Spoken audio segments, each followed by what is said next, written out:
আসসালামু আলাইকুম, welcome to my blog. এই ভিডিওটা হচ্ছে পিকনিক নিয়ে। তো বাবা সকাল সকাল মুরগি কিনে এনেছিল আর আম্মু কেটে দিয়েছে। তো সব মশলা টসলা একসাথে সব কিছু রেডি করার পর এটা একটা শ্যুট নিয়েছিলাম। তো লাস্ট মোমেন্টে মনে ছিল না, বিকজ খুবই তাড়াহুড়ায় ছিলাম, রান্না করতে হবে। তো এটা হচ্ছে লাকড়ি চুলায় এই রান্নাটা করেছি। তো ফার্স্টে হচ্ছে তেল দিয়ে দিয়েছি। আমার বোন হচ্ছে এই শ্যুটটা করে দিয়েছিল, বিকজ আমি বাইরে রান্না করছিলাম, প্রচণ্ড তাপ ছিল আগুনে। সো বসে থেকে চোখ চলছিল, ভিডিও করাও সম্ভব নয়, ওভার হিট হয়ে যাবে ফোন। তো আমার বোনকে বলেছি দূর থেকে একটু সুন্দর করে ভিডিও করে দিতে, তো ও যা করেছে তাই। তো ফার্স্টে হচ্ছে আলুগুলো হালকা করে একটু ভেজে তুলে নিয়েছি। তারপর হচ্ছে সবগুলো চিকেন দিয়ে দিচ্ছি তেলে, হালকা করে একটু ভেজে দেব। আজকে হচ্ছে বিরিয়ানি রান্না করবো, সাথে হচ্ছে কলা পাতায় সার্ভ করবো। তো সেই জন্য হচ্ছে এত কিছু করা হুট করে প্ল্যান হয়েছিল যে আমরা বাইরে লাকড়ির চুলায় রান্না করে হচ্ছে পিকনিক করবো ছোটোখাটো করে, আমার বোনরা আর হচ্ছে আমাদের পাশে আরেকজন ছিল প্রতিবেশী। তো চিকেনটা হালকা ফ্রাই হওয়ার পরে লবণ দিয়ে তারপর তুলে দিচ্ছি। তারপর হচ্ছে পেঁয়াজগুলো ফ্রাই করে নিব, হালকা বেরেস্তা টাইপ করে নিব, গোল্ডেন ব্রাউন হওয়া পর্যন্ত।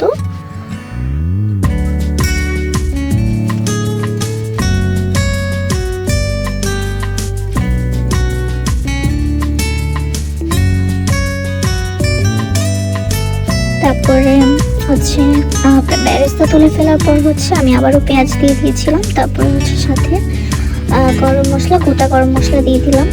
হালকা ভাজা হয়ে যাওয়ার পর তারপরে দিয়ে দিয়েছি আদা রসুন বাটা, পেঁয়াজ বাটা। তারপরে আমি একটু মশলাটা ভাজা ভাজা করে নিব, যাতে মশলা থেকে কাঁচা গন্ধটা চলে যায়।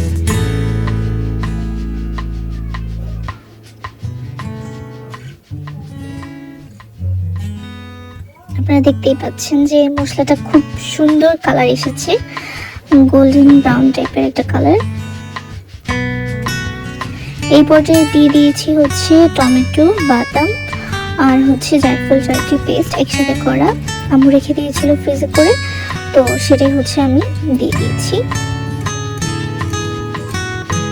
এখন মশলাটা মিক্স হওয়া অবধি আমরা কিছুক্ষণ ওয়েট করব, যাতে এটা গলে মশলাটা মিক্স হয়ে যায়। এই পর্যায়ে দিয়ে দিয়েছি কাঁচামরিচ কিছু।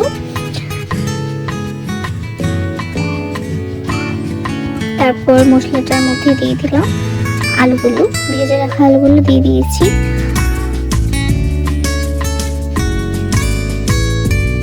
তারপর মাংসগুলো দিয়ে দিলাম।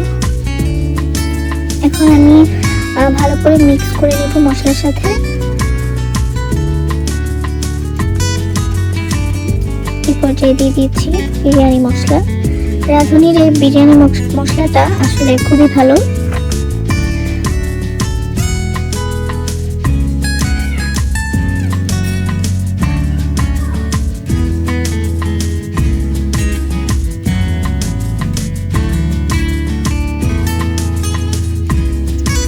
ভালো করে মিক্স করে দেওয়ার পর হালকা একটু পানি দিয়ে দিলাম মাংসটাকে একটু কষিয়ে নেওয়ার জন্য, যাতে মাংসটাও সিদ্ধ হয়ে যায় আর ভালো করে কষে যায়। এই পর্যায়ে দিয়ে দিয়েছি চাল। মাংসটা সিদ্ধ হয়ে যাওয়ার পর চালটা মিক্স করে নিচ্ছি ভালো করে একটু মাংসটার সাথে।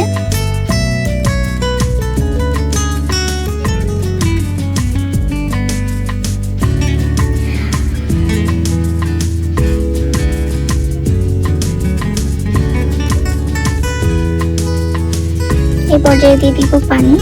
চালটা হালকা একটু ভাজা হয়ে গেছে মাংসটার সাথে। এখন হচ্ছে পানি মিক্স করে নিচ্ছি পরিমাণ মতো, যতটুকু প্রয়োজন।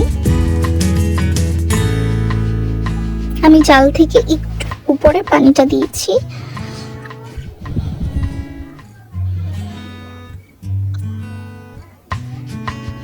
ঢাকা দিয়ে রেখে দিয়েছি কিছুক্ষণের জন্য। যতক্ষণ না পর্যন্ত চাল আর পানি সমান সমান হয়ে যাচ্ছে, তারপর একটু নেড়ে দিব। এই মোমেন্টে যখন সূর্যের আলোটা হচ্ছে পাতিলের রাইস কুকারের উপর পড়ছিল, তো ওই মোমেন্টটা দেখতে খুব ভালো লাগছিল। তো আমি ভাবলাম একটু ক্যাপচার করে নিই। তো এই মোমেন্টে দেখতেই পাচ্ছেন যে চালটাও মোটামুটি সিদ্ধ হয়ে এসেছে। এরপর একটু দেখিয়ে দিলাম, দমে রেখেছিলাম কিছুক্ষণ। এই হচ্ছে ফাইনাল লুক। তারপর হচ্ছে আমার বোন শসা, লেবু, পেঁয়াজ কেটে নিয়েছে সালাদের জন্য। আমরা একসাথে এগুলো প্রেপ করেছি। তারপর কলা পাতা কেটে আনা হয়েছে, ধুয়ে পরিষ্কার করে আমরা হচ্ছে সবাইকে সার্ভ করার জন্য আমি সব গুছিয়ে দিচ্ছিলাম। সাথে ছিল হচ্ছে কোক আর 7 আপ, সরি মোজো ছিল। তো মোজো ছিল আর হচ্ছে 7 আপ ছিল। ছোটখাটো আয়োজনে যতটুকু করা সম্ভব করেছি। আর খেতে খেতে প্রায় অনেকটাই বিকেল হয়ে গিয়েছিল, 3টার উপরে বেজে গিয়েছিল।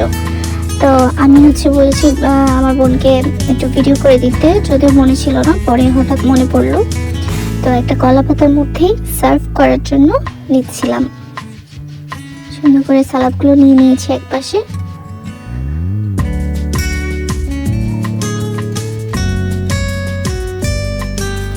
বিরিয়ানিটা অনেক ঝরঝরা, অনেক সুন্দর হয়েছিল আর খেতেও খুব ভালো ছিল, মাশাআল্লাহ।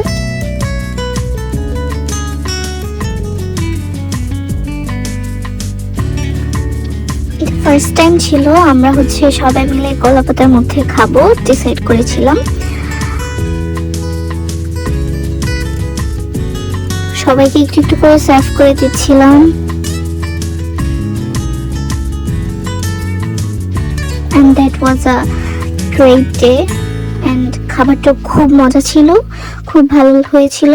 And thanks for watching. Allah Hafiz.